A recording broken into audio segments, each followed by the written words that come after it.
이재명 대표가 한동훈 위원장에 대해서 기자들에게 뭐 검찰의 특수활동비는 제대로 밝혔습니까? 뭐 99만 원 세턴 막 이런 얘기만 그런 계속 이야기 안 한다. 하죠. 네. 그러니까 안 하는데 계속 그렇죠. 한다면 네. 우리 정치는 그냥 모욕과 조롱의 정치인데 이런 까닭이 뭡니까? 이재명은 범죄자다. 이런 프레임을 만들려고 하는 건가요?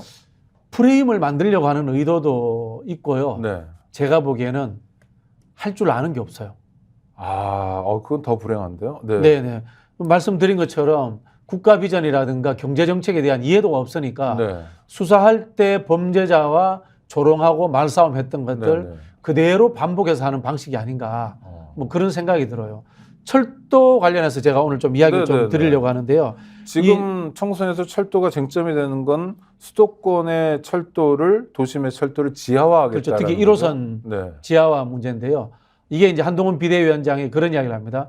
이재명 대표를 조롱하면서 법카 쓰는 비용 아껴서 철도 지하화시키는 비용으로 쓸 겁니까?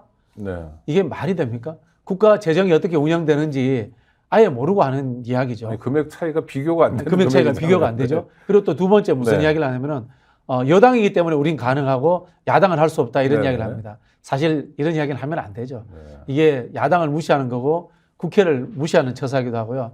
좀 더 따지고 들어가 보면요. 1호선 지하화 문제는 특별법을 만들어야 됩니다.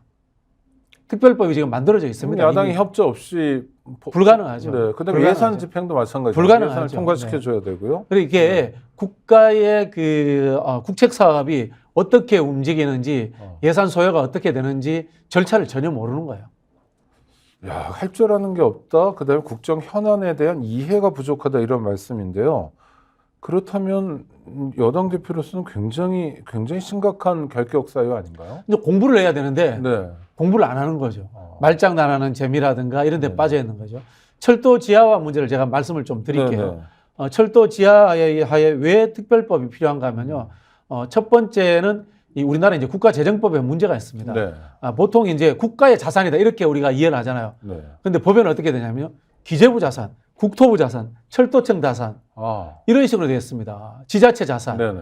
자산의 소유를 부처별로 쪼개져 있습니다. 이거 상당히 큰 문제가 있어요. 네네. 그러다 보니까 우리나라 같은 경우에 건물을 하나 지을 때 다부처 사업이 될 때 굉장히 피곤해집니다.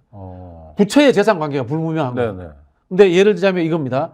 지금 이 철도를 지하화하면서 위에 아파트를 짓고 신도시를 만들지 않습니까? 주도하는 것은 국토부예요. 네. 국토부지 않습니까? 근데 철도 기반 시설은 철도청이 가지고 있습니다. 네. 그리고 또 다른 어떤 이 공공기관이 가지고 있습니다. 이 자산을 국가사업으로 전환할 때는 부처를 뛰어넘는 예산 체계를 만들어야 됩니다. 그러기 위해서 특별법이 필요합니다. 네네. 그리고 또 하나, 지금 이제 지하화하기 위해서는 막대한 예산이 소요되는데요. 그렇죠. 지하화하고 나면은 거기에 민간 개발이 가능합니다. 네. 근데 국공유지 자산을 민간 개발로 바로 전환할 수가 없습니다. 민간 개발에서 수익을 먼저 내 가지고 이 공공 개발로 투자를 하려면은 요것도 특별법을 만들어야 됩니다. 아니 그러니까 지금 1호선 네네. 국철 구간을 네네. 지하화하자는 게 네네. 그 지하화하는 건 이해가 되는데 그 위에 뭐 공원이 들어가는 게 아니라 공원뿐만이 아니라 이제 민간 건물- 아파트도 짓고 그렇게 하자는 그렇다는 얘기입니다. 거예요? 이거는 이제 여야가 다 그 정도 생각을 하고 있고요. 네네. 한 20, 30년 전부터 네. 뭐 서울역부터 안양시까지 있는 네. 거기 이제 구청과 시군들이 합의를 이뤘습니다. 지하하고 용역까지 다 그거는 마쳤습니다. 이제 아파트도 들어가자는 건 아무래도 개발 비용 때문인가요? 개발 비용 문제예요. 네.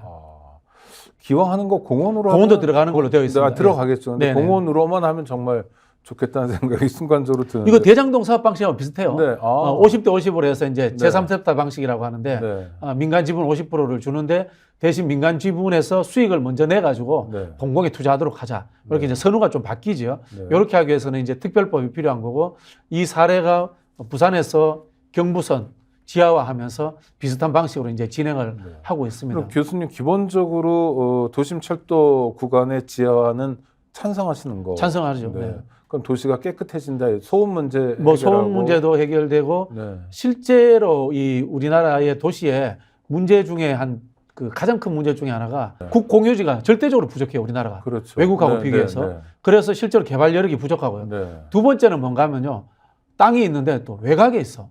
그러니까 도심은 슬럼화되고 도시는 커지고 하는 이 잘못된 도시의 팽창 격적이 만들어지는 거예요. 네네. 사실은 슬럼화된 구도심을 재개발해야 되는 거지 않습니까? 도시 재생이라는 그렇죠. 개념도 도시 재생을 쓰고요. 해야 되지 네. 않습니까? 근데 거기에 대해서는 소유권 문제라든가 이런 것들이 복잡해서 잘 못하잖아요. 네. 지금 도심 내에 있는 철도가 도시 재생을 할 수 있는 아주 좋은 양질의 지금 국공유지입니다. 네, 좋습니다. 그런데 그럼 여야가 다 합의하고 있습니다. 대충 분위기가. 그런데 그게 어떻게 여당의 공약이 되죠? 이건 이제 국책 사업이 되는 거죠. 아니, 그러니까 그렇죠. 국가가 하는 거죠. 정부가 네, 하는 네. 거지. 그러니까 거기에서 그 한동훈 비대위원장의 오류가 나오는 거네요. 권력을 소유 개념으로 생각하는 거죠. 네. 사적 소유 개념으로 생각하기 때문에 그런 거고요. 저도 제가 문재인 정부 시절에 국책 사업에 참여를 했습니다. 네네. 참여를 했는데 그때는 여야를 가리지 않고 저희가 의견을 다 수렴을 했고 우선적으로 광역지자체 의견을 여야를 가리지 않고 제일 먼저 듣습니다. 네.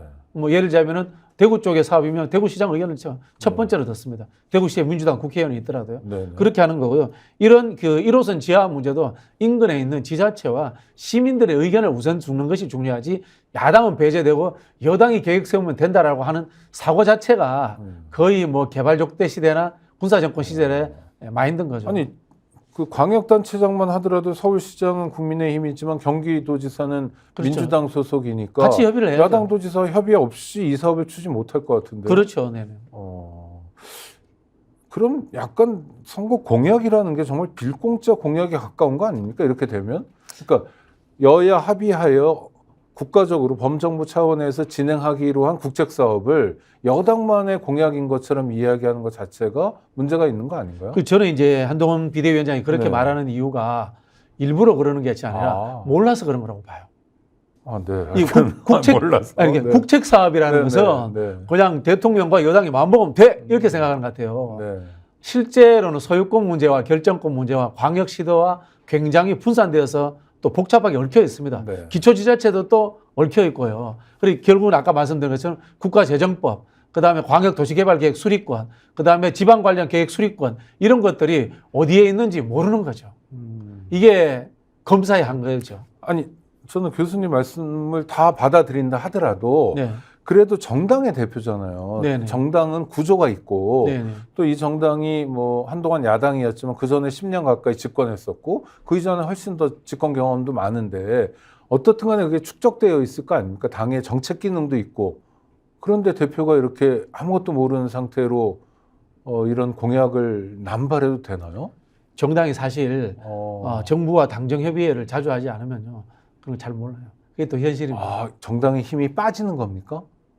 구체적인 사안에 대해서 네. 아는 사람들이 정당에 많지 않죠. 어. 이 상임위를 오래 한 국회의원들이라든가 네네. 상임위 관련 전문위원들은 많이 아는데 그렇지 않은 사람들은 자기 분야가 아니면 잘 몰라요. 스픽스는 말하는 언론입니다. 대세는 유튜브, 그중에서 스픽스. 좋아요, 댓글, 구독, 알림 설정. 여러분이 저희를 사랑해 주시고 우리가 여러분을 사랑하는 4가지 방법입니다.